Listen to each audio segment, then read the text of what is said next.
So, hello everyone. Good evening, all. Hope everyone is doing well. So, I'm Pooja from PGDM SM 2020-22 batch. So, I welcome to all. Basically, for the all we all are gathering here for the third alumni interaction. So, after all, just start with the session. Now, I call upon the Mr. Professor Jatin sir to address the gathering. So, Jatin sir will start the session. Now, over to just Jatin sir. I would like to address particularly on two things, and I believe that I am right now addressing some of the alumni students, some of the senior students, and some of the junior students. I just found that one thing we need to understand very well that National Institute of Security Market is a school of national importance. We must not underestimate what are the possibilities and what are the prospects you may have in the future when you have the name with you in your CV. But it is not going to be sufficient if you are not going to contribute in the same way. That means if you are looking for something having with you extraordinary in the future, you have to deliver something extraordinary now. Then it is going to be open prospect for you students to gain something extraordinary in the future. I have spent my 20 years in the education and I have worked with the very known to very well known ETMARC with the world class institution. I have taught to students maybe from the much beyond the area you can ever imagine it, like advanced financial analytics or maybe CFA level 3 or somewhere like that. But one thing I have noticed very well that it doesn't matter that what exactly best we are trying to deliver. It after all depends on the students that how they are perceiving, how they are contributing, and how they are utilizing the knowledge what they are gaining. So one very generalized thing is that everyone we may consider that everyone has a some kind of knowledge, and the difference only comes that how a person utilizing the knowledge having with them. So I have two areas I am working on it, and one is that to take this institution at a world class level, everyone has to contribute, and they have to reconsider how they are looking at the NISM at a very serious point of time, and they must review. And I'm very much sure that in a couple of years, this is going to be institute you are going to be ever more proud to say that this is your institute and you are the product of this institute. So for that purpose, I'm going to announce and I'm going to start in the way two major formation in the NISM. First one is going to identify as a international financial market immersion program. This new initiative is going to be available for existing student and also for the past students, and this is going to open doorway for international asset management companies. Another initiative I am going to announce that is called as a continuous learning and your professional career development building program. So those who have already passed out, they must get the opportunity to learn what is going in the advance. So under this program, all the alumni who have already completed will have an opportunity to relearn and re-revise whatever they have not learned, even the ongoing things to cover up in that session. At this point of time, I am just drafting how best we can shape this two initiative, and this both initiative is going to be handled by me and my team members, and be part of the placement team. So these two main things I would like to address on this thing. As long as finance is corner, I have seen that finance and financial market are most dynamic part anywhere across the world wherever you visit, and the best part of the financial market that when you see that the movement in the asset prices, it excites anyone. Not only me, anyone can be get very much excited, and that is the reason being that it has attracted attention like nowhere else such kind of attraction happen. So Those who are interested to develop their skills, understanding, or contribute some kind of extraordinary work, ready to work hard, can approach to placement cell. We are going to develop those students. We are going to shape those skills, and I'm sure the skills what we are going to shape there is going to shine with you for rest of your life. So this is all from my side, and you can approach me at any point of time, or you can approach any of my team member at the placement cell. I wish all the students a very best. Thank you so much, sir. So this was a wonderful speech, so informative also. So now I will invite to Ashish to introduce speaker of the day. So over to Ashish. Hello. Yeah, am I audible? Yeah, Ashish. Yeah. Welcome, guys, to third alumni interaction.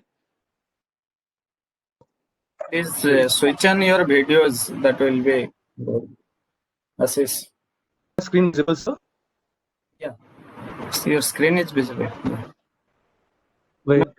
Today's guest is Aditya Kondawar. He's the founder, CEO, and of GST Investments, and co-founder of CEO and Chief Operating Officer of FinSense Gurukul.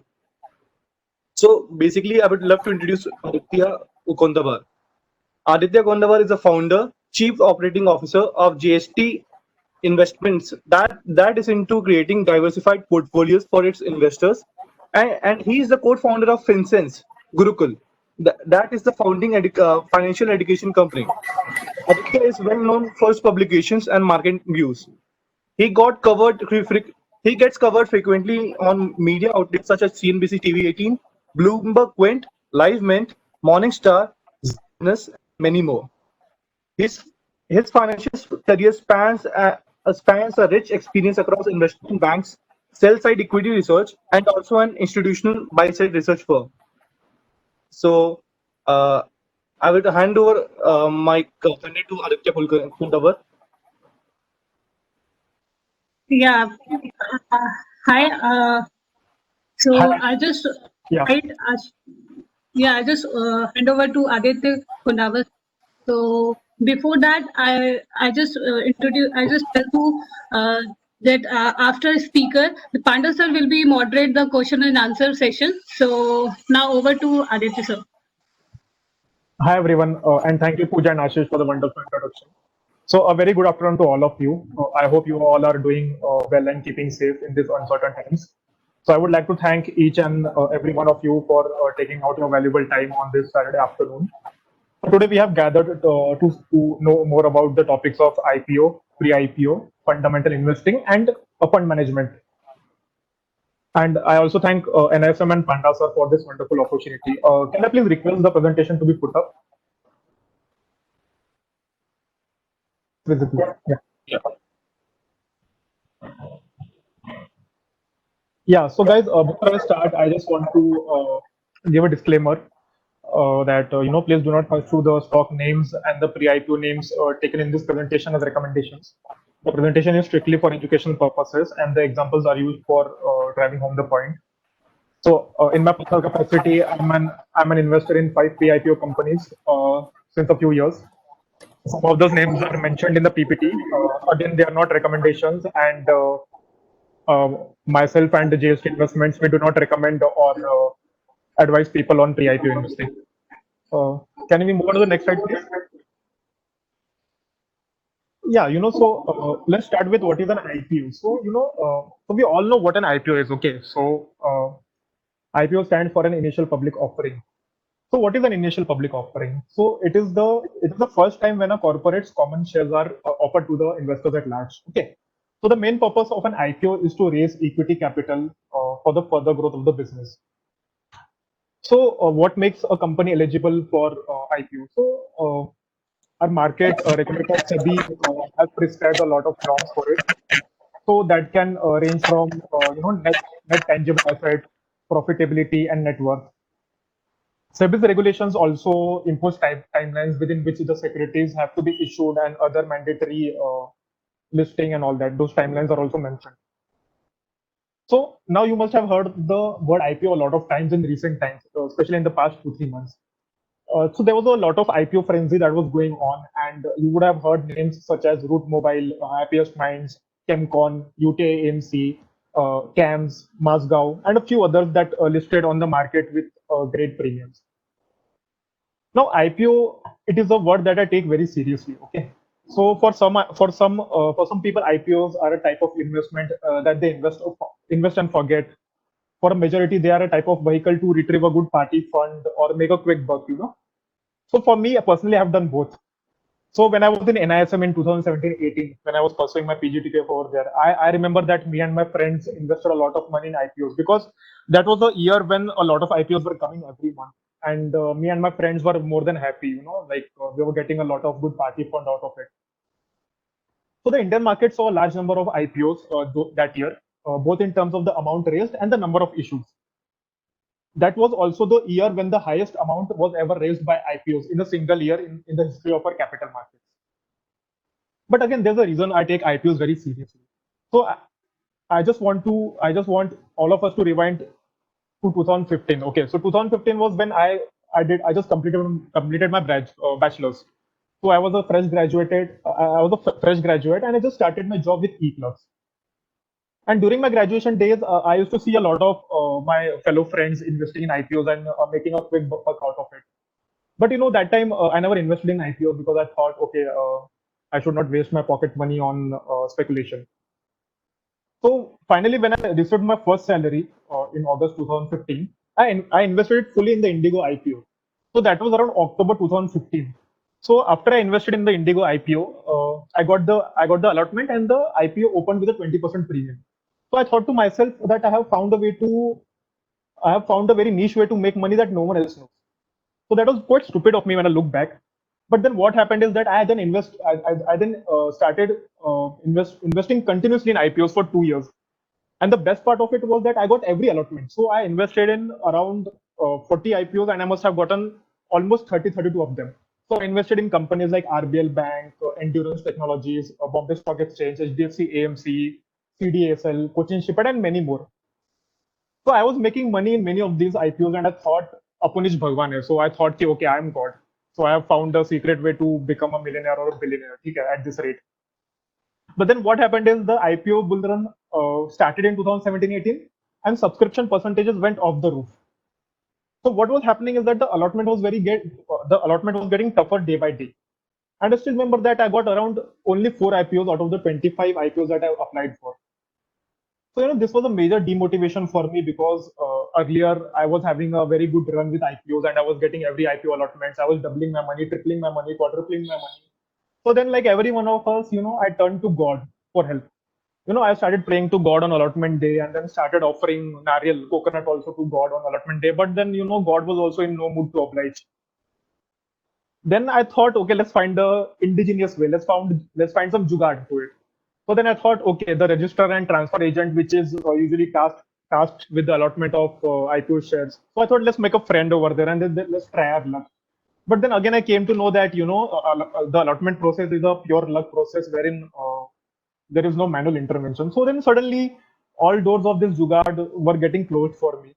So this was a time when I introspected a lot. And then I also thought, okay, I was only subscribing to IPOs for the sake of speculation, for that premium listing and all that. So I took this opportunity to read a lot about IPOs and also about investing. So I came to know that IPOs were not so attractive after all. Okay, I mean, most of them were overpriced and they were just, the IPOs were just a means to give an exit to the promoters or the private equity players inside them already. So I came to know that there are no free lunches in the market when it comes to IPO and when it comes to investing also.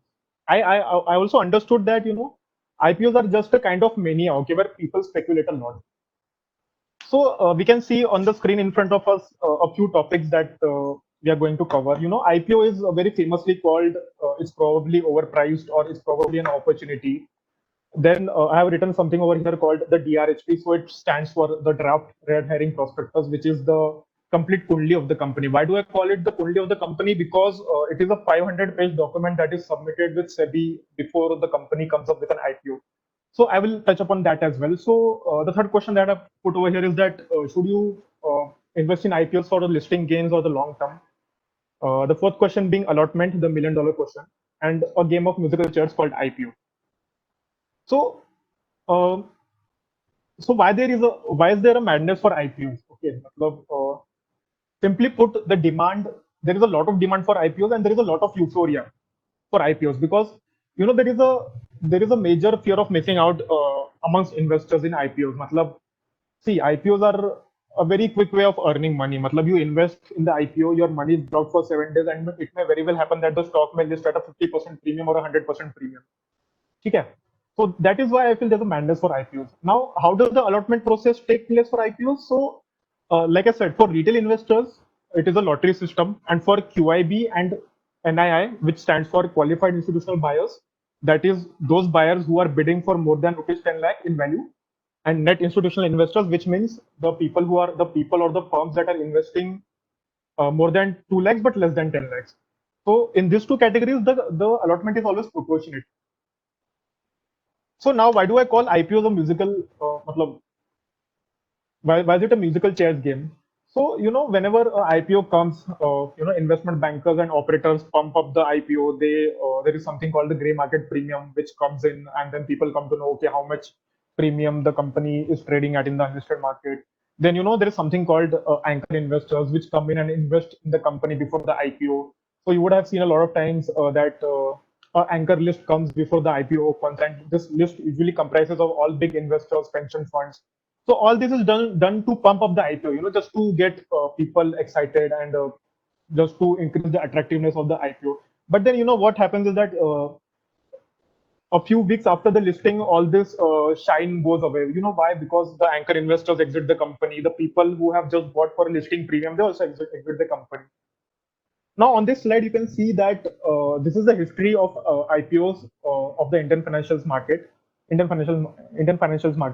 So you can see in the year 2017-18, you can see that the total amount that was raised by 81 companies was almost 1 lakh crores.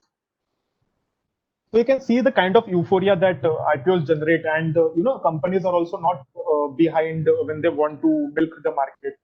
So you can also see here that the average size for each IPO was 1,200 crores compared to 690 crores in the previous year. Now, coming to the next slide.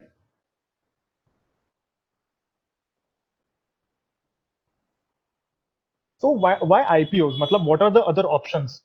So this slide denotes what are the various types of capital sources that the companies can tap. So let's first look at debt. Okay. So in the debt option, you can either raise loans from banks and financial institutions, or you can issue bonds. So debt is quite straightforward. You just need to keep paying interest, depending on the kind of loan it is. It may be a partly amortizing loan or a fully amortizing loan or a bullet repayment. Okay, and outside India, you have something called external commercial borrowings. So this is nothing but a borrowing from the banks of outside countries. So a lot of multinationals that are headquartered in India, such as say Reliance or say Hindalco or say other multinational companies, they do a lot of foreign borrowing as well. So that so the reason why they do this is that the foreign loans are a bit cheaper when compared to Indian markets. So if you borrow at 8 to 10% in India, they would be borrowing at say 4 to 6% from outside loans, which are denominated in foreign currency. Now coming to the equity side, you have IPOs, which is initial public offering. You have follow-on public offering. You have rights issue. You have preferential issue. So of course, the IPO is the first stage in equity. And when you come to hybrid, you have something called non-convertible debentures. You have partly convertible debentures. So what happens over here is that a company who says that okay, the first 5 years we are in a growth stage, so we need a lot of money for capital expenditures. So we won't be able to give any dividend or any returns to our shareholders. So they would say, okay, let's go ahead with something called a fully convertible debenture with a clause that says that okay, for the first 5 years, your the loan would be like a bond, wherein a yearly interest or a half yearly interest is paid. But after that, what happens is that those fully convertible debentures would convert into equity shares of the company. Outside India, you have something called foreign currency convertible bonds and foreign currency exchangeable bonds. So it's something of the same sorts, but again, it is denominated in foreign currency. Can we move to the next slide, please? So the IPO life cycle, I mean, of course, everything has a cycle, and even an IPO has a cycle. So how does the whole IPO process take place? I mean, from a company deciding that, okay, they want to come in the markets and raise equity to actually getting listed in the markets. So you can see the 5 stages over here, but I have bifurcated it into 3 stages, matlab for our own simplicity and convenience. So when the company wants to do an IPO, it hires an investment banker, or as we call it in Indian markets, book running lead managers, or BRLMs. So what these people do is that these BRLMs or the investment banks, along with the company, they file their IPO prospectus with SEBI. So this IPO prospectus is nothing but the DRHP, the Kundli of the company. It tells everything about the company to SEBI. Now, how do they decide the price band? Now, this price band is arrived by a process of book building. So the investment bankers, what they do is that when they are filing for the prospectus, after that, they investigate the company financials, its peers, its management, and also they decide on a price band. For example, let's say that a company called ABC is in the textile sector. They look at their business earnings, listed peers, and other factors, and they decide ki chalo, rupees 500 to 700 should be a price band. Now this is option A. Option B, what happens is that a company and the merchant bank directly decide that, okay, the fair price for the IPO should be rupees 570. Now this is stage one. They have filed a prospectus with SEBI. They have decided on a ambiguous price band. Stage two is when the merchant bankers or the BRLMs, they take the price band and the company to various institutions, financial institutions, and big people. So what happens is that they build a book. That is what's called a book building. So what they do, we just saw that 500 to 700 was the price band that was decided by the company and the merchant banker. Now they go to mutual funds, they go to private equity investors, they go to pension funds, and suppose they get maximum demand from the investors in the price range of 530 to 620 rupees. Now this is the price. Now this is the price band for the IPO, because this is the area where they have gotten the maximum demand. See, this is all the pre-IPO stage. Okay. Now what happens is that the stage 3, it is the final stage. Now what the company does, they say that, okay, we will come out in the market with a price band of 530 to 620 rupees. Now again a question comes that how is the listing price on the listing they decided? Now again what happens here is that the price at which the maximum demand comes, that is decided as the listing price. So for example, in our example, let's suppose 530 to 620 was the IPO price. And at 620 rupees, they have gotten the maximum demand. So they set their listing price as 620 rupees. Now then what happens on the listing day? Now, of course, once the stock is listed, the demand and supply will either take it down or will take it up. So it depends on that. Now coming to the next slide.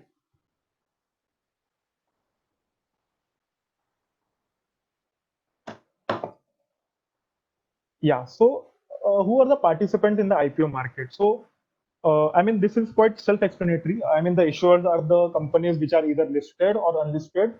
Your intermediaries are the merchant bankers or syndicate members. These are the banks that help the company go public. Underwriters again is the same concept.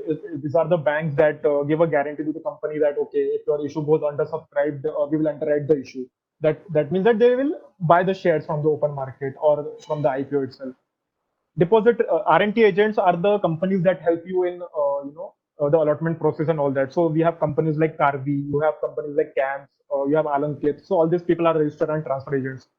So they help the company in the demat, the dematerialization of the shares and the investor queries, grievances, redressals, and stuff like that. You have depositories, you have CDSL and NSDL. So obviously, whenever a company is going to get listed, they have to mandatorily go into an agreement with both of them to keep their shares in demat form. Exchanges, obviously BSE and NSE. Now coming to the investors, like I explained before, retail investors are the one who are investing anywhere from 15,000 to 2 lakh rupees. Non-institutional investors are the people who are investing anywhere from 2 lakh to 10 lakh rupees. And QIBs are the one who are investing more than 10 lakh rupees. So coming to the next slide.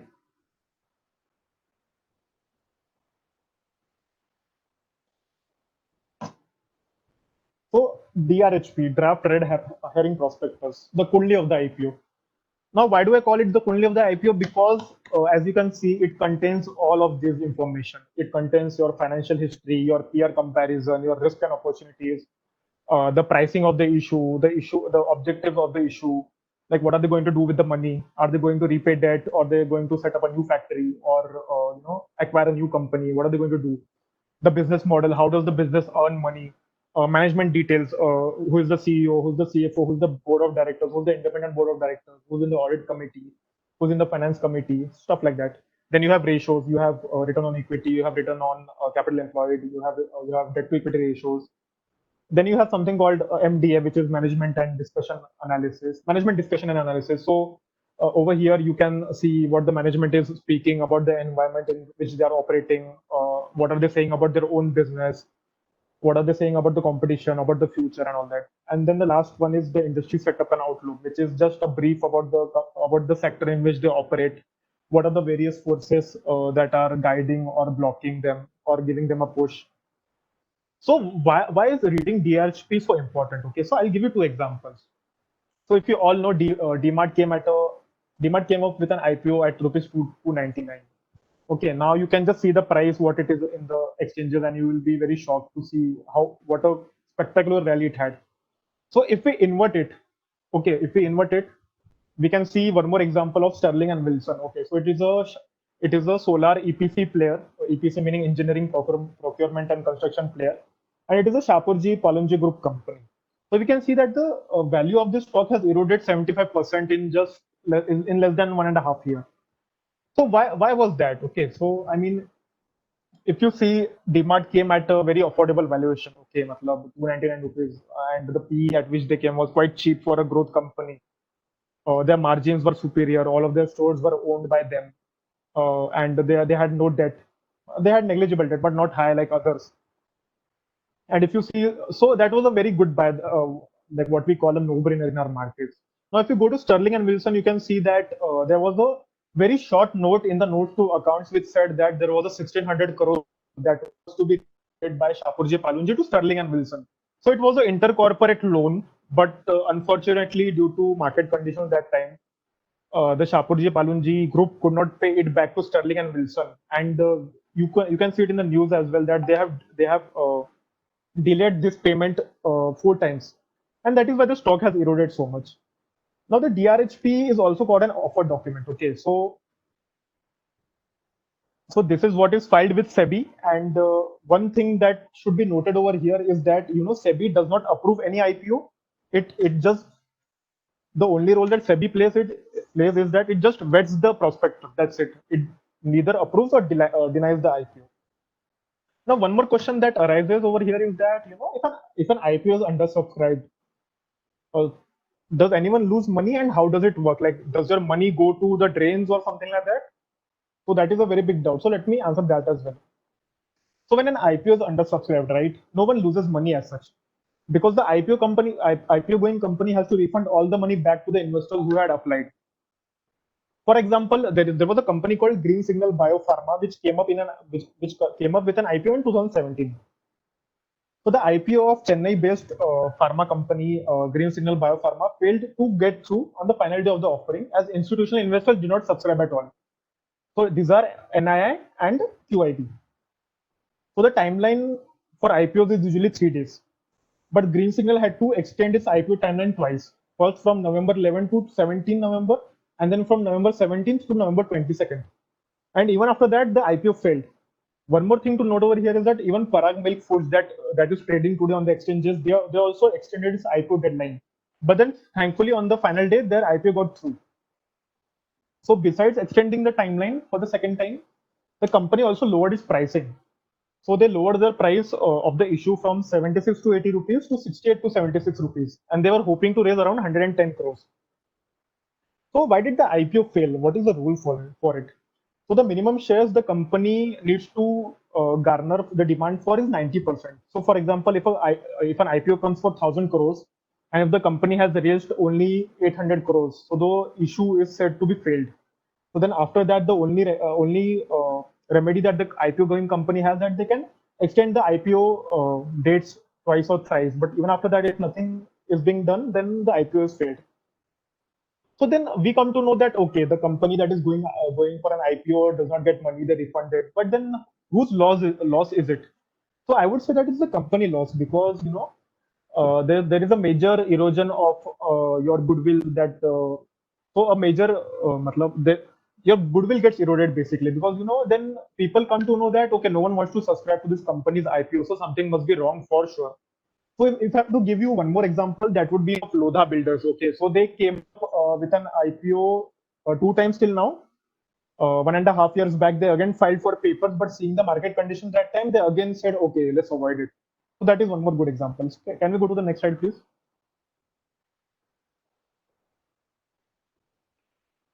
So like I said, I explained the example before, listing gains of long term. So I would suggest here that one should always study the company in and out. So for a company like DMart, you knew that the company had a huge runway ahead. It was led by a capable promoter like Mr. Radhakishan Damani. You knew that retail is highly disorganized in India, and the disorganized was slowly coming into organized, which was supposed to benefit companies like DMart. Coming and inverting the same example to Sterling and Wilson, if you had read the complete draft red herring prospectus, you had come to know that okay, there is a 1600 crore repayment that is yet to come from Shapurji Palunji, and if they fail that, the company is going to be in the drains. Okay, they won't have any working capital to service their own business needs.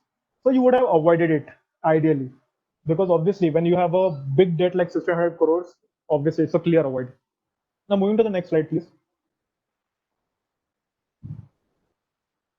So summing it up, I mean, how do you decide between listing gains or long term? So obviously the number one factor would be the issue pricing.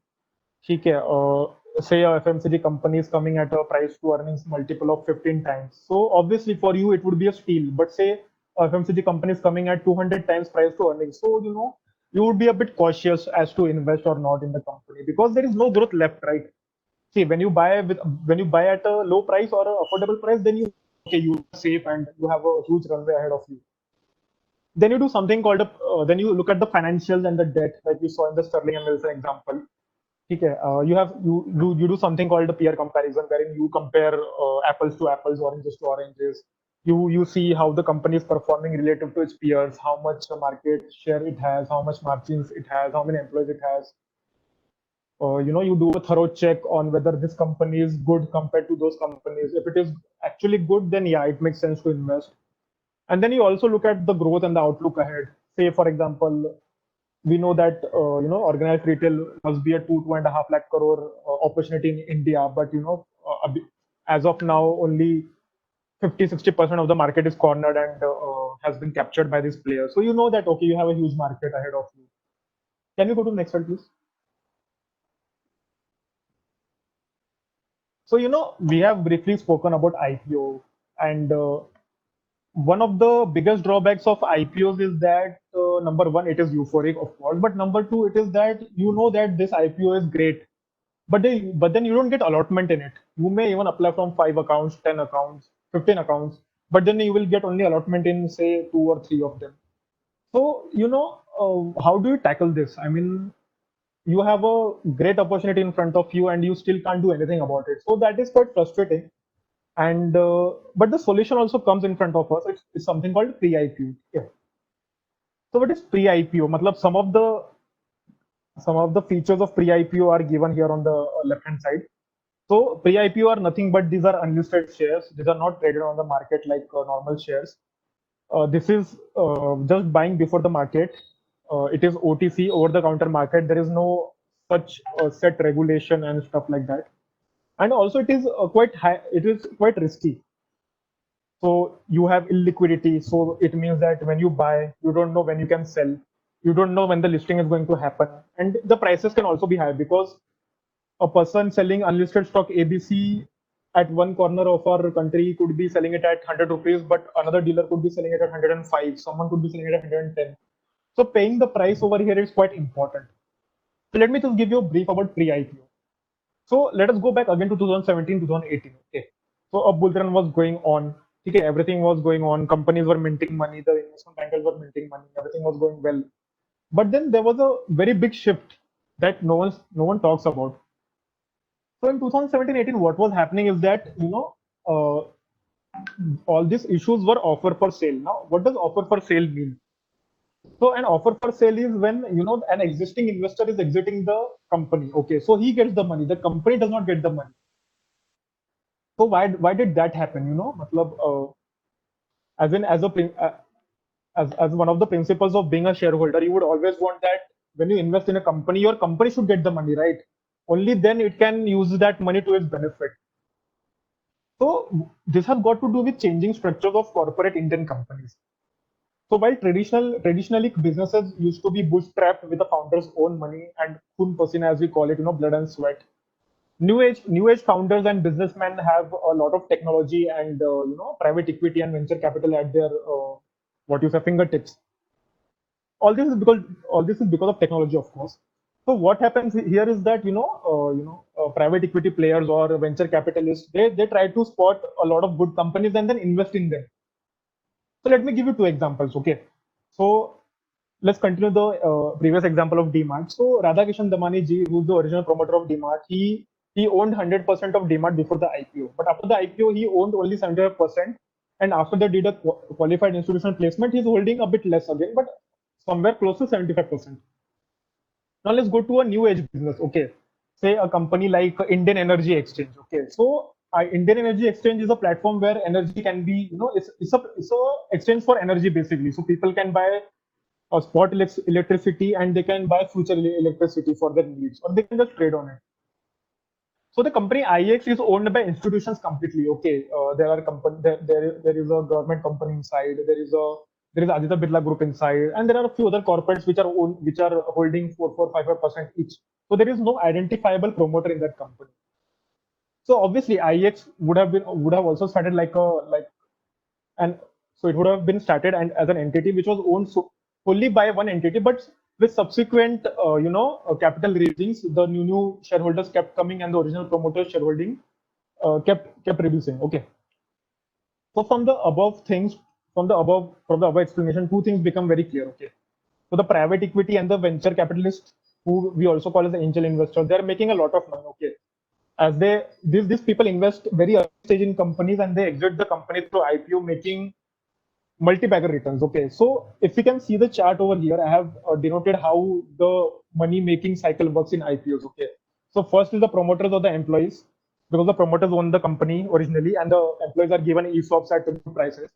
Then comes the PE and VC players. Then comes the pre-IPO investors, and then comes the listed market investors or the retail investors who apply in the IPO.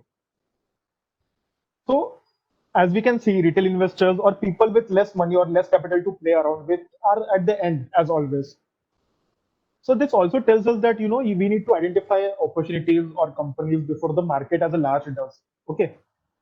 So this means that you have to invest in companies before the IPO, pre-IPO stage. So the point two that I just made is a solution in itself. So you need to identify and invest in companies in the pre-IPO market before they come for an IPO. So how exactly do we do this? So thankfully in India there exists a very niche market for this. It's called the pre-IPO market, where HNIs used to buy and sell, but in the recent years, that is the recent 2-3 years, a lot of retail individual investors have also started playing around in this. So we'll go to the next slide, which explains the whole logistics of the pre-IPO market. So first of all, like how do the pre-IPO shares come in the market? First of all, like who sells it to you, and is it actually something legitimate? So pre-IPO investing means that you are buying, selling shares of a company before its IPO has come in the market. Okay. So the form of the shares are in the demat form itself. Okay. So what happens when you buy is that the seller would ideally transfer the shares to your own demat account. So now what happens is that since these companies are not listed, your demat account will just show an ISIN number. You can just copy paste the ISIN number in Google and you will come to know that, okay, these are the shares of that unlisted company which I bought. So why pre-IPO? I mean, I just explained, a lot of IPOs that are good, you're not able to invest in them. Private equity and venture capitalists are making a lot of money before you. So, pre-IPO is one of the ways that you can get a step ahead of the market and try to make multi-fold returns. So again, it pays off handsomely when you spot opportunities before someone else in the pre-IPO market as well. So it's just like the listed markets. So now, obviously, when we talk about symmetric returns, so we have to also talk about the risks that are inherent in this form of investing. So the risk in pre-IPO are that the price that you may pay may be very higher. So whenever you are planning to buy pre-IPO, you must check with a lot of dealers, and you should always deal with a dealer that you trust your life with, because it may very well happen that you pay the money, but he may not deliver the shares ahead to you. So I always suggest people that okay, you should always deal with a broker or a dealer who you know personally and who you have met and know that okay, he has a good standing in the market. The second risk that is inherent is that the listing may not be known. So, for example, say suppose I invest in this HDFC Group subsidiary which is unlisted, and I do not know when the company is going to get listed, right? I mean, for all I know, the company may very well like to remain unlisted itself. So the thing is, you should only invest in those pre-IPO companies who have a clear listing schedule ahead. So, for example, HDFC Group has always, spoken about listing their subsidiaries and have always adhered to the timelines. So, like I said, how do these pre-IPO shares come in the market? So, there is something called employee stock option schemes or employee stock option plans, which we call ESOPs.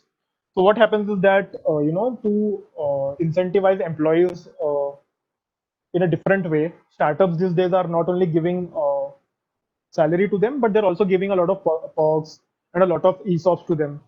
So what happens is that this is the ultimate form of incentivization, because it may very well happen that suppose you're giving the ESOPs to employees at 20 rupees, but then you bring out the IPO after 10 years at 500 rupees. So employees have a very big incentive over here, because they know that okay, if the company does well, their shares will also do well. So employees with ESOPs who have completed their vesting period usually sell these shares to the brokers or dealers, and then they get it to the market. So what do I mean by vesting period? So whenever ESOPs are given to employees, they usually have something called a vesting or a cooling period. Till then, they cannot exercise their right to convert their ESOPs into shares. So for example, a company like Paytm may have ESOPs given to their employees at 100 rupees a share, and they can only convert those ESOPs into shares after 3 years of service with the company. So it differs from company to company. The prices are also different. It depends on the company and stuff like that. So these employees with ESOPs who have completed the who have completed their vesting period, they may sell it if they have requirement of money, or just simply they're not so bullish about the company in the future. Also, it should be noted over here that the company itself is not involved in any transaction. It is a pure secondary market transaction. So coming to the minimum amount, like, is there any minimum amount that is stipulated in the pre-IPO market? So again, it is very broker specific. Like some brokers say that okay, unless and until you have a ticket size of 5 lakh rupees, or you can't deal in pre-IPO. Some brokers say okay, 50K minimum. Some brokers even say okay, 20K. So it differs from broker to broker, and but general thumb rule is that it differs anywhere from 50,000 to 1 lakh. Now, what are the rules? What are the lock-in rules for these pre-IPO shares? So, as per SEBI rules, all the pre-IPO shares have a lock-in for 1 year from the date of listing. So, for example, if I buy a unlisted share today, okay, it is a pre-IPO share, okay, and the company comes for listing 1 year. After 1 year, the company gets listed. So the day that the company gets listed, I can't sell my shares for 1 year. But before that, it is freely tradable. Again, the risks, like I told, I mean, the shares are quite illiquid. The prices that you can pay can be higher. And again, one advice that I would give to anyone who is considering or who is thinking about pre-IPO is that if you are thinking about a big margin of safety in the listed market, you have to think about a bigger margin of safety in the unlisted markets. Because these shares are not that freely you can sell this share so easily. So you have to at least have a long-term view on the stocks, and you should buy them when these stocks are quite affordable. If you are buying a FMCG company at say 20p 30 p in the stock market, you should ideally buy a good FMCG company in the unlisted market at say 15 p or 20 p. The lower it is, the better. So I think that covers our IPO and pre-IPO topics. Next, we would go to fundamental investing.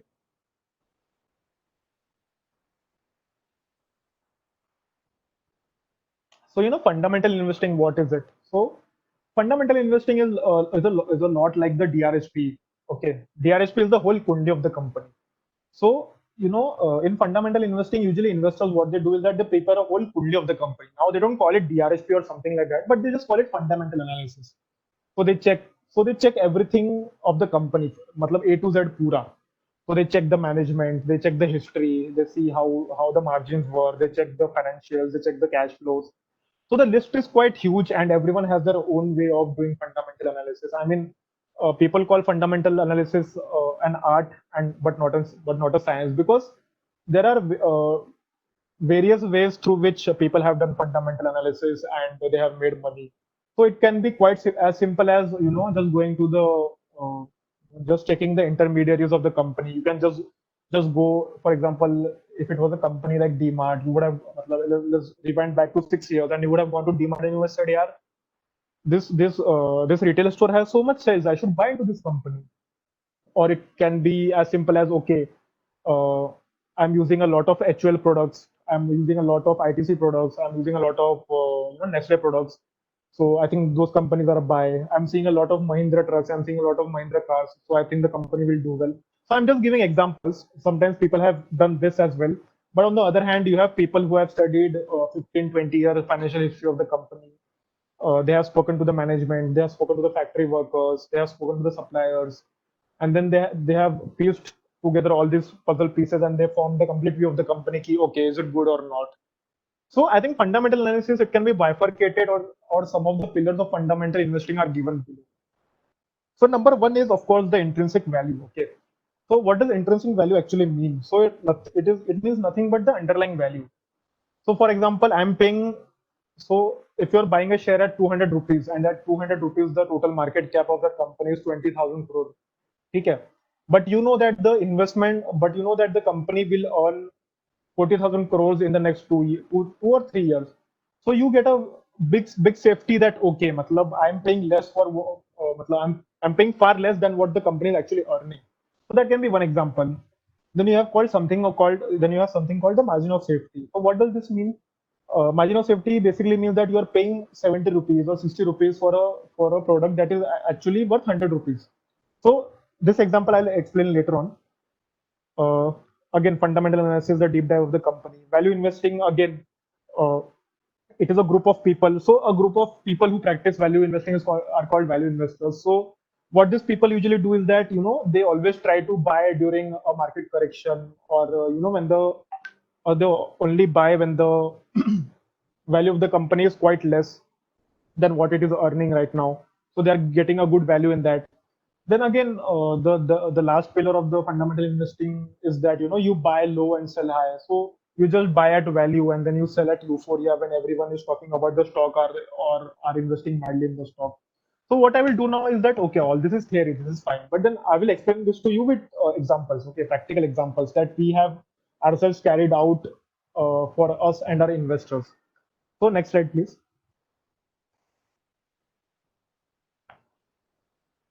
So the first case study that we will talk about is the Bombay Stock Exchange, right? So I think a lot of people must have seen Scam 1992, and they must have seen Bombay Stock Exchange. Na? So this is the same company. So if we go back to March 2020, this company called the Bombay Stock Exchange, that is Asia's fastest and Asia's oldest exchange, had a market cap of 1290 crores. Okay, so this was when the market correction due to Corona was just it was happening that time, and it was at its peak. A lot of cases were coming in, and the whole world, and obviously India included, was quite ambiguous about what is going to happen in the future. So obviously, when you question your life, and billions of people are questioning their lives tomorrow. So everyone was panic selling. Okay, so you can see that the stock was at almost 600 rupees, and it corrected to 283 levels. So now this stock was under our radar, and at 290, we acquired the stock at around 290, 300 rupees. So at this price, the company's market cap, so the value that you were paying for this company was 1290 crores. Okay, but if you had seen the company's balance sheet, a very interesting phenomenon was visible in front of our eyes, that the liquid cash, okay, I'm saying liquid cash, which means cash and cash equivalents on its balance sheet was 1610 crore. So this was a no-brainer stock because you were paying 1300 crore rupees for 1600 crore rupees. Now you would say that this is quite rare. Okay, obviously, of course, this is quite rare, first of all, and you need to have a lot of stocks under your radar for such situations. Okay, you have to keep your eyes and ears open. So, at rupees 290, 300 rupees, the company was available at 75% of its liquid cash value. So basically, you were just paying 75%. You were just paying 75 rupees for an asset which is worth 100 rupees. Okay. But then, this was just the step one. If you see its investments also and liquid cash together, it was 2820 crores. So basically, you were paying 1300 crore rupees for an asset which is worth 2820 crore rupees. Okay. It was as simple as that. Matlab, you just see the market cap and you see the cash on its books. So a lot of people say, value investing is all about Excel, it's about forecasting. So personally, I haven't practiced anything of that, and still we have made money. Okay. See, investing is quite simple. Okay. It's just buying low, selling high. But the main part, the toughest part of it is being patient and keeping your eyes and ears open and doing all this simple analysis. So let's move on to the next example. So this was value pick. Okay, let's go to the next one. So I think Indigo was a special. Yeah, please go to the Indigo slide. Thank you. Yeah. So while BSC was more of a value pick, I think Indigo was more of a special situation pick. Okay.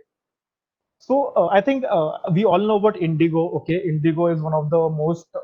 I think it is the best airline in India. Okay, if you judge it by the airline that you see, the airline that you travel, and if you look at the back side, its balance sheet is clean. It is the only airline which has a positive net worth, which means that the company has cash on its books basically. I can't say the same for Air India and SpiceJet because they have a lot of debt and are under a lot of problems.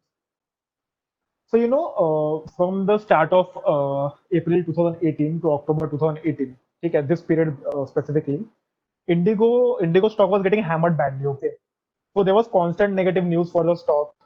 First, it was the rising crude. So, all of us understand that the aviation turbine fuel that these aircraft use for flying, it is derived from crude. So if you go to any airline's balance sheet, the fuel cost will make up 30 to 40% of the total cost for any airline. So naturally, when the crude oil, Brent crude price was rising, sorry. So in this period, what was happening is that the crude was rising first of all. Then what happened was the Pratt and Whitney engines that the Indigo airline uses. So basically, Indigo uses Airbus A320 Neos for their, so they have a fleet of Airbus A320 Neos. So what happens is that in this Airbus aircraft, they have something called a Pratt and Whitney engine. Okay, so there are two biggest manufacturers of engines in the world. One is Pratt and Whitney, and another one is Rolls-Royce.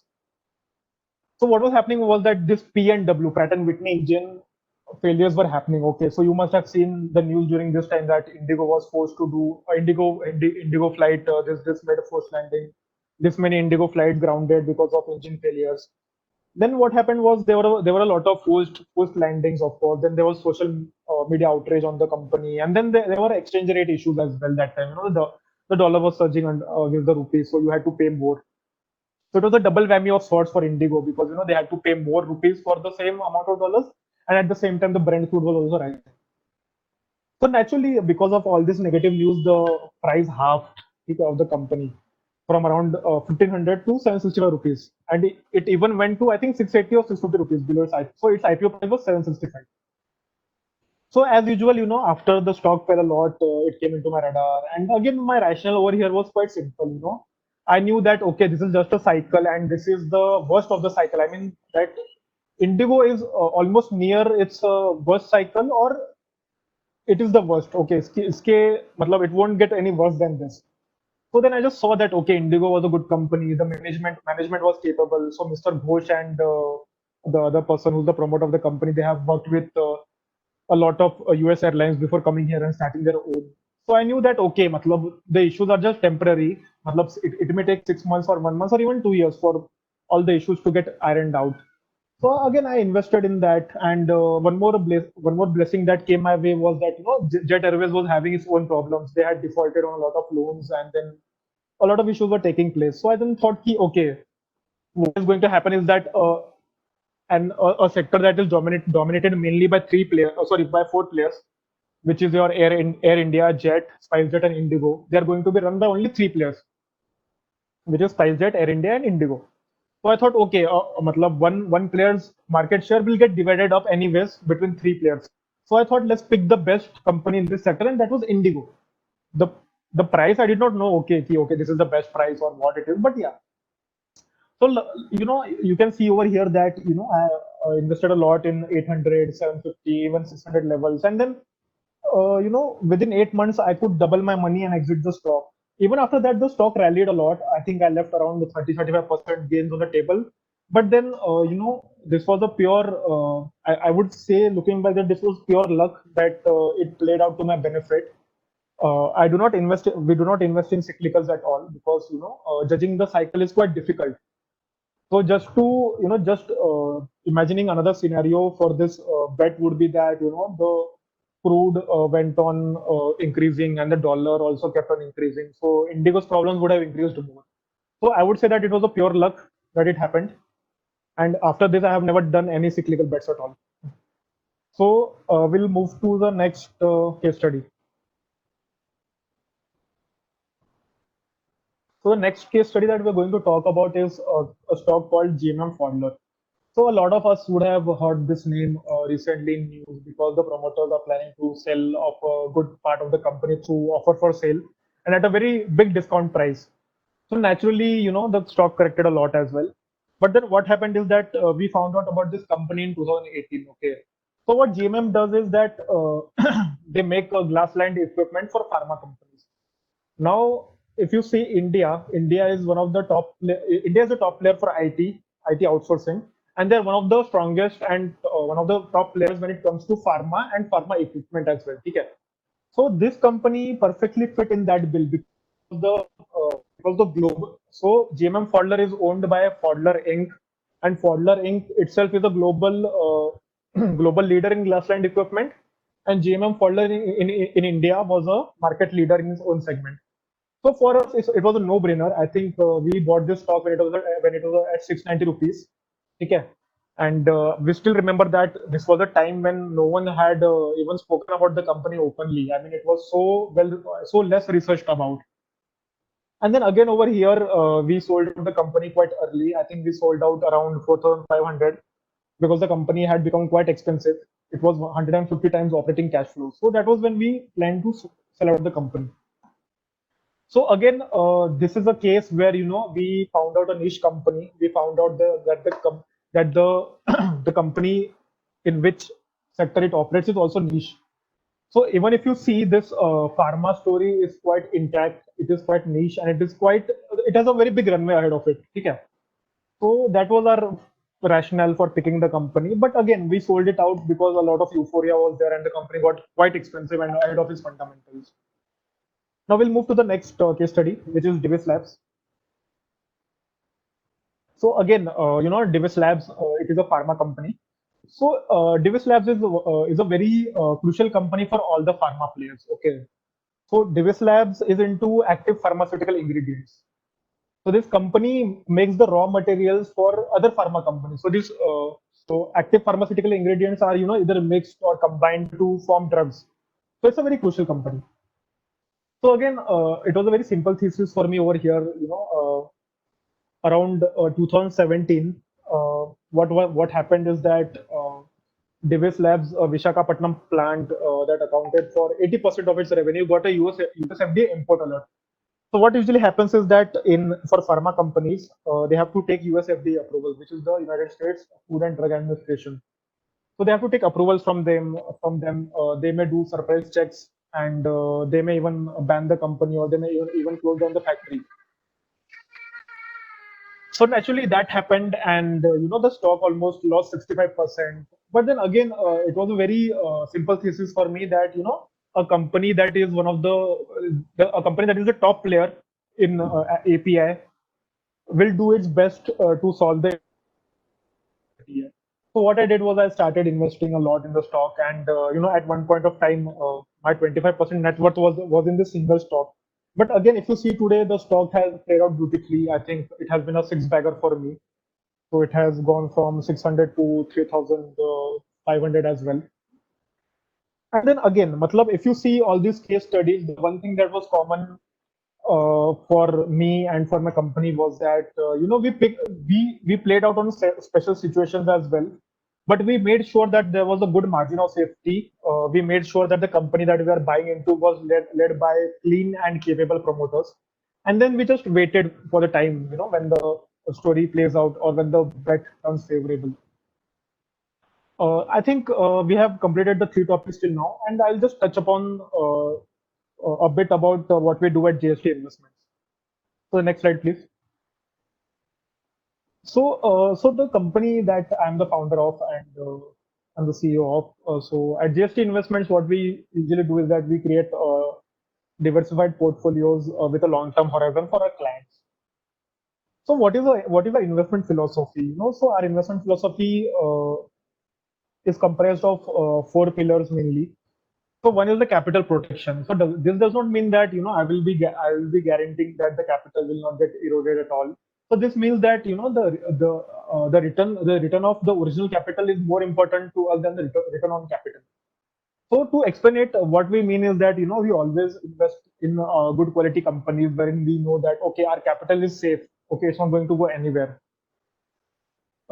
Of course, the second pillar is an extension wherein I just said we only invest in good quality companies. So we do this with a mix of qualitative and quantitative analysis. Then of course all this is possible only because of research. So you have to track the numbers, you have to see what is happening on the ground, you have to see what the management is speaking before you initiate a position in any stock.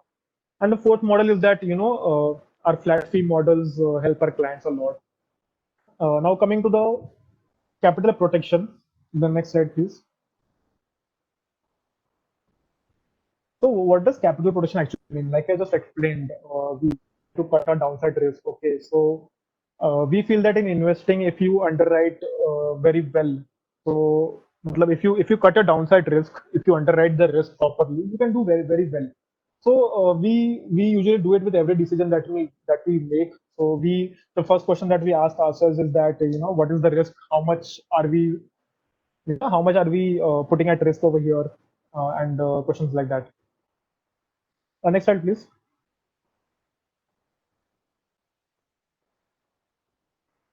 So like I said, we only bet on good quality companies. So how do you actually, judge that a company's quality is of the best grade from the pack? So in banking, if you go, you have around 15 to 20 banks. So how do we judge that? Okay, the HDFC Bank or the Kotak Mahindra Bank, these banks are good.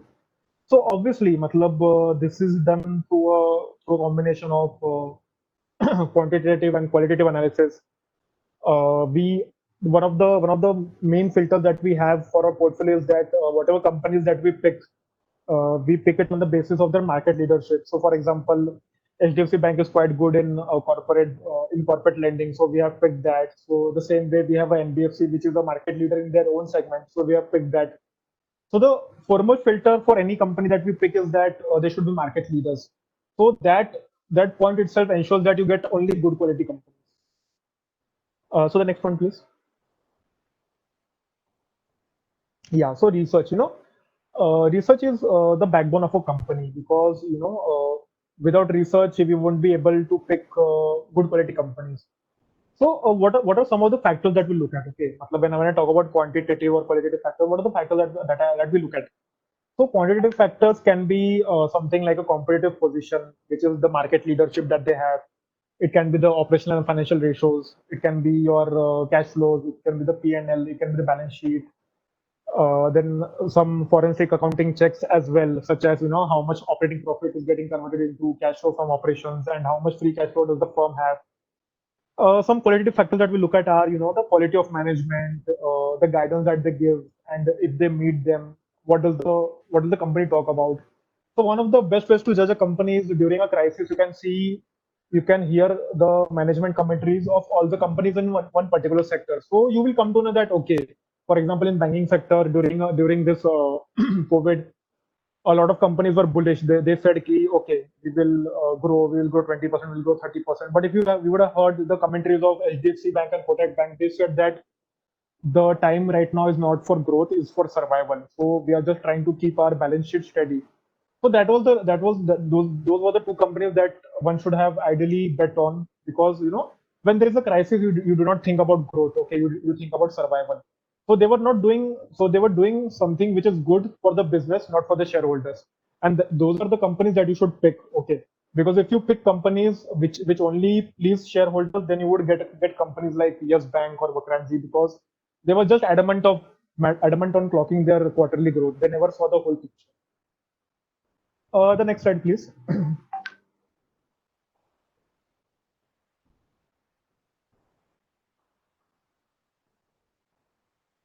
So we at JST always say that you should never never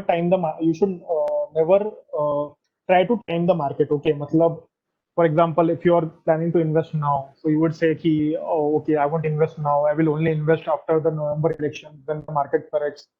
But honestly speaking, you don't know what is going to happen to the market. Okay.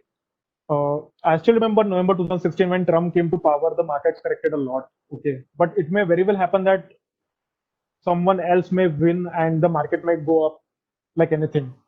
So what a good strategy over here is to buy into companies that you feel are at good valuations. Okay, you can at least start your tracking positions, and that is why we think that you should only think about time, not timing. Also over here you can see that we bought a lot during the March fall.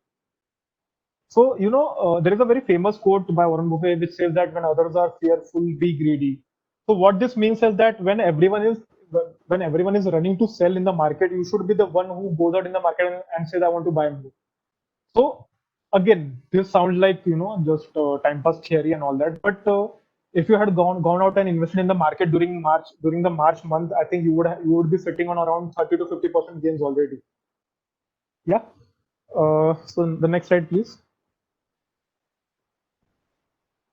Yeah. So again, this is my team at JST. Mr. Aditya Shah, who is the CFA, he is the Chief Investments Officer of JST Investments. Mr. Anish Monka is the Head of Research of JST Investments, and yeah, myself, we have been just told. So I think that is all. I think you can just skip the next slide and go to the last slide. Yeah. So I mean, I covered 4 main topics today, and I'm sure you must be, having a lot of doubts because these topics that I just covered are quite big. So if you have any doubts, please don't hesitate to ask anything. Thank you. Thank you, guys. Yeah, thank you, Mr. Aditya. Such a wonderful and informative session today. We have learned a lot of things. So thank you so much once again. Now I will invite Mr. Patta sir to moderate a session. Yeah. Thank you, Aditya. You have extensively covered all things that we want to know in investment. So we are running blindly with IPO. Will give us listing gain, and we have seen many episodes. Not only like listing gains are there, good listing losses are also there. Correct. So that is good learning. Like you have opened many ideas. So along with our current students, there are so many alumni. They are also there. They will be meeting. Before I ask some of the questions, there are some questions in the chat box. I'll just one by one I'll ask you. Sure, sir. Okay, Naman has asked, is it true that applying for more lots in an IPO increases the chances of allotment, or it's just a myth? So I would say it is a myth, because what happens in retail allocation is that SEBI has mandated that the RTA has to give minimum lots to everyone while ensuring maximum allotees. It means that suppose there are 50 shares in an IPO for retail investors and 100 ka demand comes. So what happens is that 50 people will get one lot, as simple as that. So it has happened a lot of times that you apply for 2 lakhs ka IPO, but you only get one lot. So yeah, to answer your question in one line, no, it does not matter if you apply more lots. you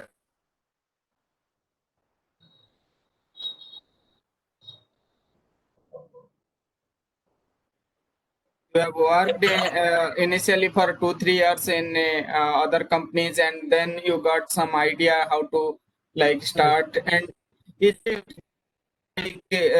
fresh candidates can start their startup, or getting some experience they can start, and what are the challenges and what are the opportunities? Just briefly you can mention.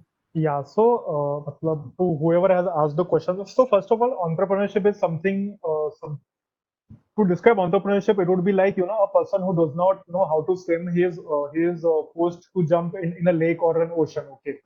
So you're never fully prepared as such. So I would suggest personally that you try to get 2 to 3 years experience of the industry. You try to make contacts, you try to learn as much as you can.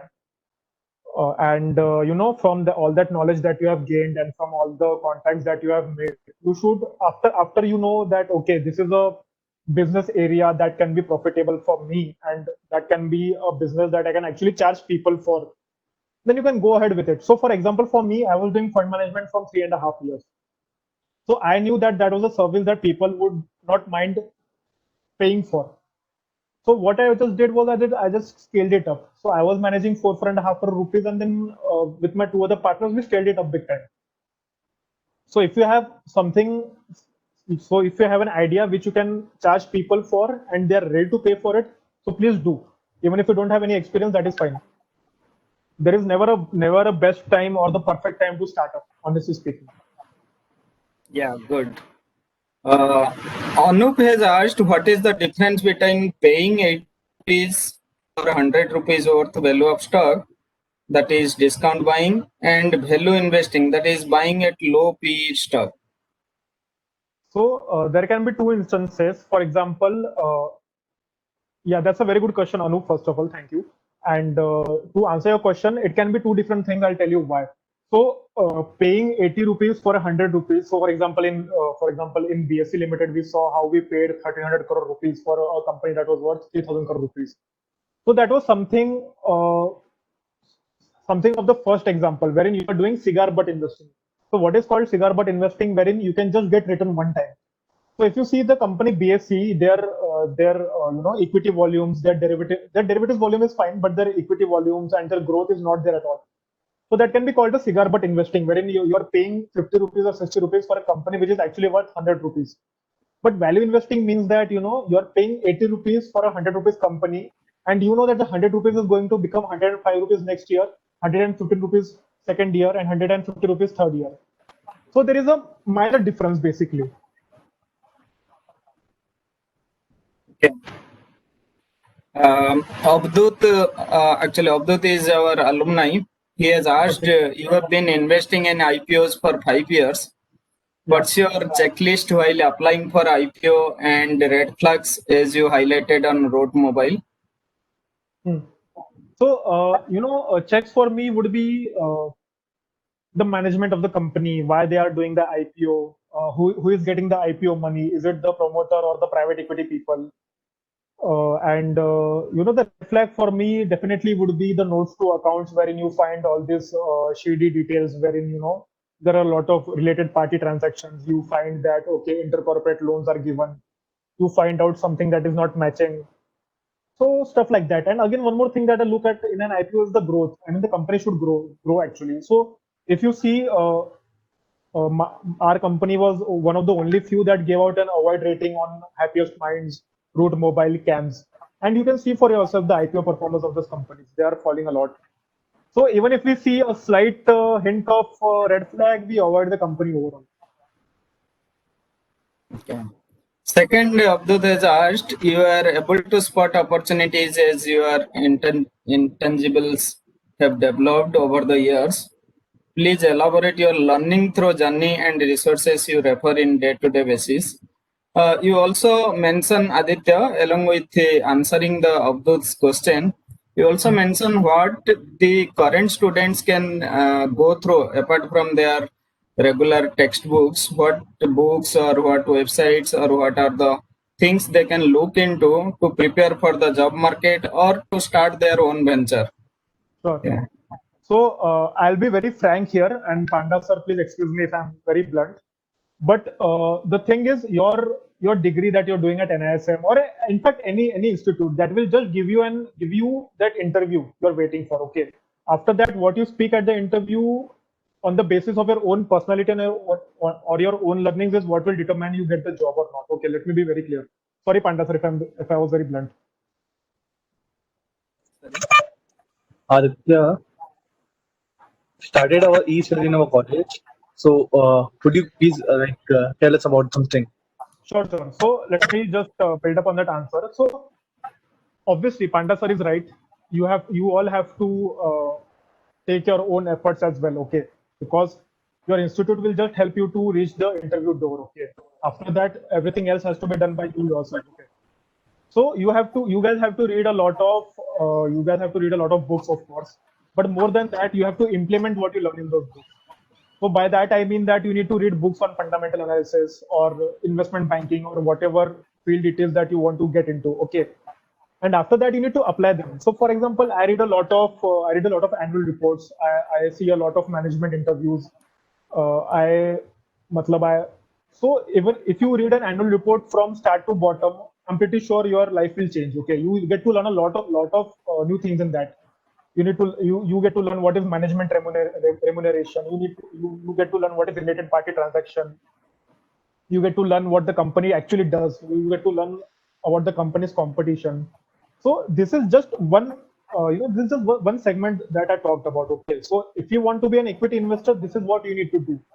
And what I will also do is that I will share a comprehensive list of books, blogs, and articles that you all should read. Okay, and I'll also tell you how to apply it in real life, how to pick stocks for yourself. See, the thing is fundamental investing, fund management, IPO. This is a very big topic. Okay, matlab, I'll be more than happy enough to answer all of your queries on email or personally, whatever it is. But whatever it is, whatever you learn, please try to implement it, because ideas have no value, execution only has value. Okay, there are hi. Yeah, this is Someone is Sriram asking Aditya. something. Sorry. Yes, sir. Yeah. This is Sriram. Yeah, hi Sriram. Yes. Yeah, please. Yeah, I just wanted to ask you about starting your own venture. What were the Sure. legal challenges that you faced? Okay. So the thing is, see, India is a land of bureaucracy. Okay. To start a company over here, you need a lot of clearances. You need to fill a lot of documents. So all that जो generally रहता है, it was there. But there was nothing out of the blue as sorts, and there was nothing obstructive as such. For me, it was quite simple, I would say. But see, again, Shriram, sorry, just to add on to the answer. So again, Shriram, what happens is that it depends on the kind of business you're starting. For a PMS, yeah, maybe you would need a lot of bureaucracy. Again, for a AIF, for a hedge fund.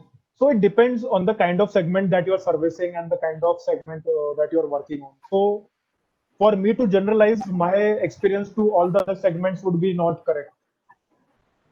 Yeah, to further this question, if you don't know where the client is bringing that money, should you accept that client or not? Sorry, could you elaborate the question? I did not understand. For managing money, if you're a manager, right, for a PMS scheme or any other scheme, but you don't know where that money is coming from, maybe it is black.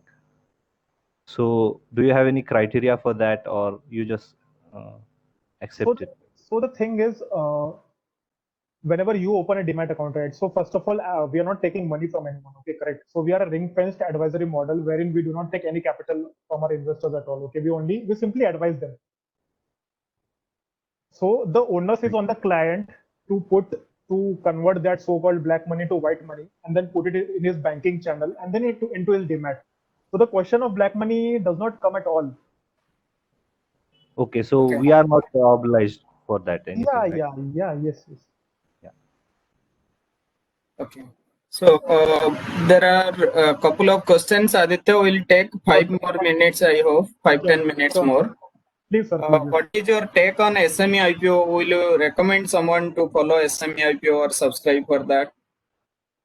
So I feel SME IPOs are a breeding ground for manipulation, speculation, corruption. Okay. So what happens is that SME IPOs are very small in size, usually ranging from 4 to 15 or 20 crores, and easily they can be manipulated. And the problem with SME IPOs is that the minimum lot with SME IPOs is from 1.2 lakhs to 2 lakhs. So even if you put 1,000 lots of this, the IPO can be easily manipulated, and it is usually manipulated. Okay.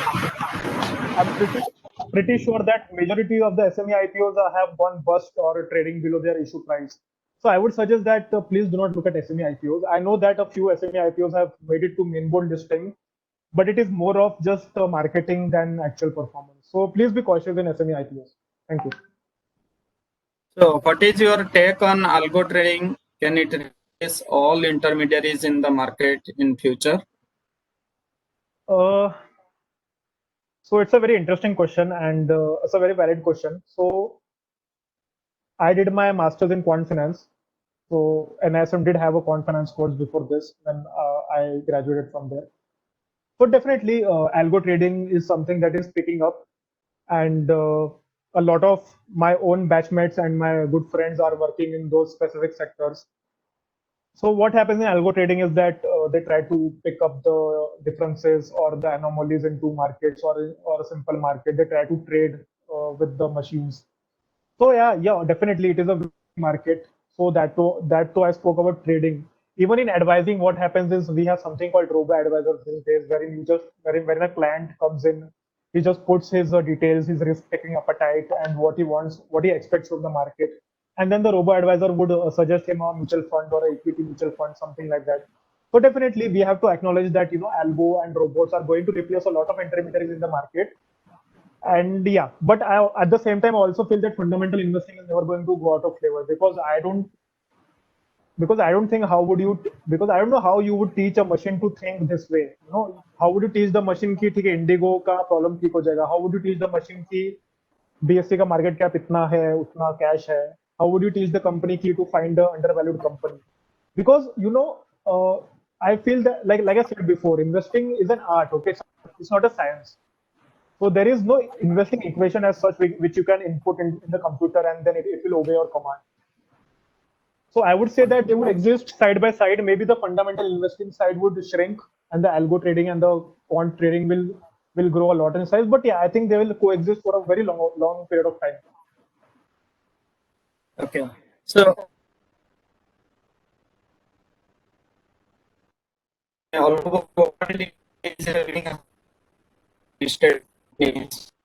and a beginner, when he begins to start investment in a market, when one beginner starts to invest in market, like Kalpana has asked a very interesting question.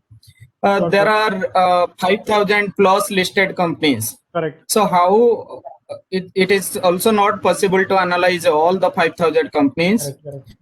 Whether we should go randomly or we should go by trend, or what is the rule or what is the principle we should follow to analyze the company? Very good question. You can, yeah. So yeah, it's a very nice question. Yeah.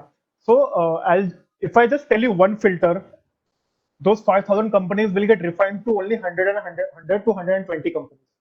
So that one filter is management quality and corporate governance. So how do you define that? I mean, you can put, so there is a tool called Screener, wherein you can go and you can put your own screens. If you want, I will, with Panda Sir's permission, I will send you a PPT again on that, or I will take a session on that. So Screener is a lifesaver for investors like us, because we go there and we run a lot of various screens. By screens, what do I mean? We run various formulas wherein we say, okay, price to earnings should be less than 15, price to sales should be less than 1, the debt should be less than 1, the market cap to price, the market cap to debt should be this much. So what happens is that according to our own filters, we get a list of stocks. Now, what happens after that is that we do a deep dive in those stocks. Yeah, good. Like you have to go through the screener and on the sector specific also you can go through. Okay. Correct. Okay, someone has asked, after bidding for share lot, they give us application number. After that, how to check whether I got the allocation of share or not? Mihir has asked, yeah. So Mihir, good question. So what happens is that so IPO takes 7 days to list. Okay, seven business days is what is required for the IPO to get completely listed. So what happens on the 5th business day is that the registrar, okay, the registrar, which is the registrar and transfer agent, who is tasked with the allocation of shares, on their website you can go and check. You can just put in your PAN number and you can check your allotment status, whether you got the IPO allotment or not. One interesting question. Yeah. Yes, sir. Sir, Please. for Mihir this side. Yeah, Mihir. Sir, I have subscribed a lot of the Mazagor doc, and I'm still waiting for the confirmation. But I tried to check whether Mihir, Mazgaon IPO has listed also. If you will not get your money will be unblocked in your account itself. You can check that.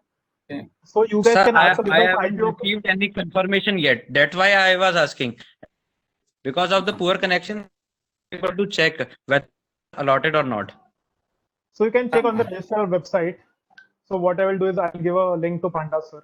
Okay, you can check your allotment status over there. And for IPO questions, you can even ask Panda sir. Even he is the IPO expert. If you all don't know. You're doing good analysis. Can I have the WhatsApp number so I can learn this thing? I have put my email ID over there. You can reach me there, please. Thank you. Okay. Thank you, sir. Last 2 questions. I think I have also 3-4 questions. Panda sir, please. We also appreciate the participants' patience as well. Yes, So definitely. we close in 5-10 minutes. Sure. Sir. What do you think that Nikhil has asked? What do you think about Tier 2 and Tier 3 cities?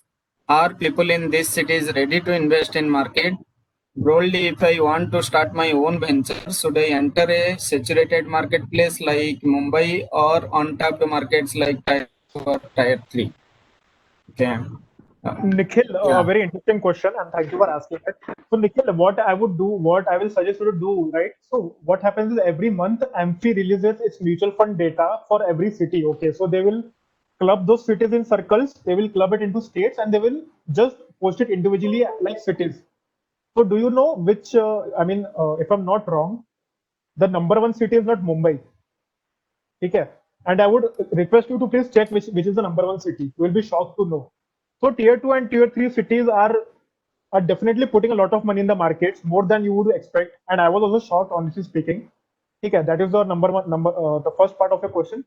Second part, Nikhil, is that today with the advent of technology, you are really not just saturated in one area. Okay. So for example, today me and my 2 partners are all located in different cities. Okay, we have not stepped out of our homes till now, but we have scaled up our business in the past 3 months since we started. Okay, we have clients from Dubai, we have clients from Africa, we have clients from Uttar Pradesh, we have clients from West Bengal, and we have even clients from Kerala. And we have not even stepped out of our own houses. So what happens is that due to technology, you can reach a lot of people. Okay, so try to use social media to the fullest. Try to make a good name over there. Your branding is what people see. Your response on the social media is what people see, and then they will try to give you money or then take your services. So to answer your question in one sentence, I don't think you should actually physically go into the cities. You can set up a business anywhere, but you can target people from Canada to Kerala. So yeah, to answer your question, tech should be your biggest strength. Okay. Aditya, there is a gray market. Like many are also checking the gray market premium. And one question Swapnil has asked, whether is it rational to see the gray market premium or we should not? How it is? Yeah. So Swapnil, I'll be very honest here. Good question, Swapnil. I'll be very honest here. So the gray market premium is something that is just created out of thin air by investment bankers. Okay. So it is just a vanity figure that does not tell you anything. So let me just spend 2 minutes on GMP. Okay. So for example, when I was in college, the Gujarat elections were going to come. And this was a time when Mahindra Logistics IPO had come and its gray market premium was around 70%. But then what happened? The Mahindra Logistics listing day was on the day when the Gujarat elections were going to be announced. Now everyone knows that Gujarat is a stronghold of BJP, but then suddenly what happened was the Congress was shown to be lead in exit polls. Suddenly that 70% grey market premium vanished. and the company listed at par. So कैसा है कि okay, GMP you will do, that is fine, but then at the same time be prepared that the GMP can vanish in just 10 seconds. Okay. Yeah, good. Aditya, I have two more, like, we need two more suggestion from you. Like, Sir, please. one is, actually, I also got attracted by seeing your LinkedIn posting. Like, Thank you. you are reading a good, like, you have started to read a number of books and in diversified fields also. That is how leaders grow, by reading diversified fields books. Just say the art of reading. See, nowadays what happens, whether it is student, whether it is a businessman or a leader, they want only shortcut. They want like spoon feeding, or they want like they can give a shortcut way to achieve anything, and that is not like that doesn't happen. Okay, just give a motivation how the reading habit can improve of the students, so that they can skill themselves, they can come out with they can increase their capabilities.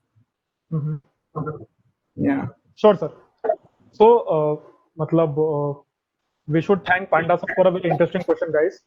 Let me just take 10 seconds to formulate my thoughts. Okay. So the thing is, guys, see, I mean, like I said before, the only person that is going to help you get that job or get inside that company door for an interview is you yourself. So I'll be very open over here. See, I mean, every one of you is either doing PGDM or PGPSM. Okay. So what if the company asks you the question that why should I hire you? Like, what skills do you have, or what have you done differently from others or from other colleges that we should hire you? And answer to that question is quite simple. Okay, you have to be very well read, you have to be quite practical, you have to know what is happening in the industry. So I'll tell you my own example. I wanted to be an equity research analyst badly. Okay, so what I started to do halfway through my semester was that I started reading a lot. I started reading a lot of blogs. I started writing on Quora. I started my own blog. And then, you know, what happened was that when I went into the interview, I may not have been so strong CV wise, but then when they saw that I was doing equity research by my own, I was publishing reports on my own, they saw that, okay, this candidate has a strong interest for equity research and he would be a perfect fit for an organization. So the same way, you guys have to showcase your talents and skills through your CV. Okay, they're not, see, the company people are not going to come and talk to you one-on-one. Okay, you have to strengthen your CV, you have to strengthen your skills, and you have to do a lot of extracurricular activities. Okay. So to answer Panda sir's question, yeah, you have to read a lot, you have to upskill yourself other than what the college is doing for you. You have to link your education to practicality, like I did. I'm not saying I'm great or anything. It was just something that played out perfectly for me. And luckily for you guys, I'm telling you that in advance. So you have a lot of time to prepare or, you know, to upskill yourself. Okay, the last question, Aditya. Yes, sir. Currently, all students are thinking like the situation is not good in job market. Right. They may end up with without getting a job. And during this time only, you have started. I think you left the job and you have started your venture, and you are doing very good. Resma is asking like the same question. Whether you are facing any challenges. Rather than challenges, I will say what I am observing Aditya, it is an opportunity for him. Like for us also, it's an opportunity. Without like physical, we are able to meet virtually.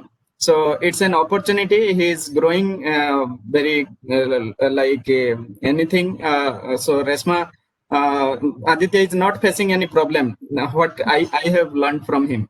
Okay. Actually, second thing is not about the COVID situation. Actually, the question was a lot of venture are now in India. There are lots of startups doing it right now. So, what are the challenges with competition you are facing with with market? So honestly speaking, Reshma, the thing is, I have been writing a lot. I have been active on my social media from a lot of time. So the one thing that has helped us differentiate as a company and as an individuals is that we have a lot of good name and we have a very vast following on social media. So if you see on Twitter and LinkedIn as well, we have quite a large followings, and we have a good following. I mean, people respect us. People give good responses to our articles, our webinars, and our thoughts. So I think that is so. I always say that, when you boil down great companies, great multinationals, at the heart of it are great people, okay, or good people, people who are doing good. So if you see Reliance, it is because of the hard work and the image of Dhirubhai Ambani. If you see Facebook, it is Mark Zuckerberg. If you see other tech majors, it is because of the founders, or the thinking of the founders. Okay. So the thing is that competition is there, of course. I acknowledge it, and we are also, we work in a way so that we are differentiated from our competitors. But then again, kaisa hai ki, I'll be very frank here. We have scaled up quite a lot in the past 3 months since we have started. Personally speaking, whenever our clients haven't left us or have preferred someone else over us. So I think that is possible because we have been in constant dialogue with our followers through articles or blogs or thoughts or videos. So yeah, I mean, yeah, Okay. that is one differentiator. Yeah. Yeah. Thank you. See, Aditya. just to encourage you, your juniors, those Yes, who sir. are now ready for job market after 2 months, they are appearing, and they are in so much like negative thoughts are coming to them, like pandemic is going on, whether companies will give them job or not. Just few words on that. Just encourage them. What are the opportunities that are there in the market, and how they can like be ready for that. Sure, sir. Again, a very interesting question, sir. So I'll tell you something. I have done something worthwhile in my life in the time of a crisis. I'll be very frank. Okay. So 2005, as soon as my BFM course, that is Bachelor in Financial Markets, completed from Manipal University, I could not get a job. Okay. And I don't blame the companies. I was quite dumb and I didn't have any skills. Okay. So what I did in those next 2-3 months was that I just did a small market research of Pune, and I came to know that a lot of investment banks are present in Pune. So what I just did was, I started reading up a lot on investment banking. I started reading up on the 2007, 2008 crisis. I started reading up on what was credit default swaps. And then after 2-3 months, after reading, after watching all these YouTube videos and talking to people, I got a job finally. Okay. And then again, I worked with eClerx for 1.5 years. I worked with Credit Suisse for 4 months. And then after that, what happened was I got a job offer from PwC. Then I thought, okay, my life is set. I'm going from a big investment bank to a big four company. Yeah, I saw money and only money in my dreams. But then what happened is I left my job, Credit Suisse, without any offer letter from PwC. They told me that they will send me an offer letter, but they never did. So this was in Jan 2017. Okay, 7 months before joining NISM. So that time again, I gave a good thought on my life. I said, again, okay, I'm again quite dumb. I have no skills. This was when I had started investing in IPOs. Also, I was earning money in that. And then again, what I did, I started writing on Quora. I started networking with people. I started reading about investing. And you won't believe the next 6 months, I completed 35 books. I wrote around 200 answers. I started my own blog. And then, when I saw that NISM is offering a niche course like PGDQF, I thought, let's take a chance again. Who knows? So then there I was in NISM. Again, 1 year studied a lot. Okay. Again, I thought, okay, didn't get a job. Okay. But then suddenly, what happened? I saw an opening with Samco, and then I went there. Again, in the interview, I couldn't answer most of the questions. Okay. Again, because I was dumb. But what happened is Samco noticed that I was writing a blog, I was writing on Quora, so they thought, okay, this guy is genuinely interested in equity research. So then they gave me a chance, and then after that, it has been just a journey of learning, unlearning, facing crisis, and then battling that crisis. So for all of you, I just want to say this, that please don't think of it as a crisis. Okay, think of it as an opportunity. So if you think that you won't get a job, then you're already half lost. Okay, just think that you will get a job at any cost. Just relax, just take a deep breath, be in touch with your professors, start upskilling yourself, start refining your CVs, and start applying. You never know. Okay, see, if I could get a job when I didn't know anything, you all can also get. Okay, you all are well versed with everything. Okay, you have good professors on your side like Panda sir. Okay, so please don't be scared. Okay, every crisis is always an opportunity. So just change that attitude to a positive attitude. Instead of thinking that I won't get a job, just think that I will get a job. What do I have to do? Prepare a checklist. Start ticking them off one by one. Exactly. So without bothering me about the market. Yeah.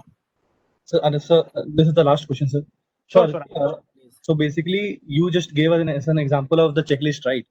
Correct. Could Correct. you give us an example of checklist for an entrepreneur? Like we have 2 years in our hand, and if like a person like me who wants to start his own company, own venture, can you give me a checklist? Like what kind of skill set which is needed to to grow in the market? Okay. So Ashish. Aditya, once. Sure, Panda sir, yes.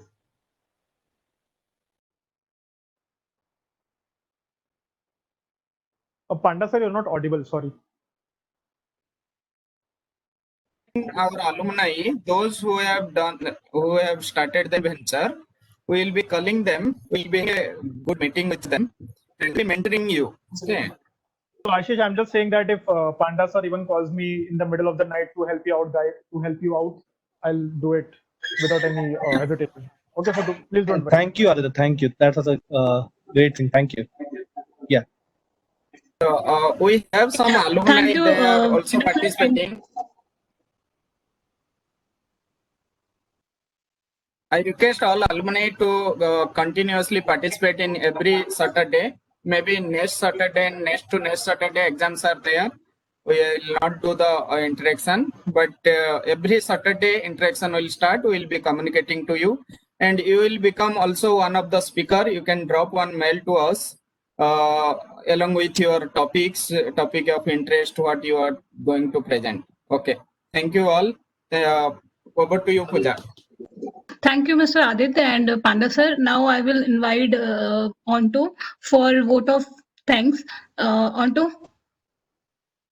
Now Yeah, over thank to you, Pooja. Am I audible? Yeah, you are audible. Yeah, thank you. Good evening, all. As we express our gratitude, we must never forget that the highest appreciation is not to utter words, but to live by them. Once said J.F. Kennedy. So, on behalf of the gathering, I take this opportunity to give a word of thanks to those who have directly and indirectly contributed to this seminar on IPO, pre-IPO, fundamental investing, and functional management, organized by our alumni interaction cell. At the outset, I thank our keynote speaker, Professor and Dr. Jitin, and resource person, Mr. Aditya. We are really enlightened with your words. Thank you so much. I extend my sincere gratitude to all the officials of NISM who graced this occasion. A special thanks to our organization committee and its in charge, Dr. Panda sir and Shakil sir. Also, teaching and non-teaching staffs for their support and coordination. I also extend my sincere gratitude to our technical team. Without them, I could not have. This could not be a successful event. Last but not least, I thank all the students for active participation. Thank you. Over to you, Pooja. Thank you, sir. Thank you, Panda sir. I'll leave now. Thank you. Thank you, Aditya. Best of luck. Thank you so much, sir. Thank you so much.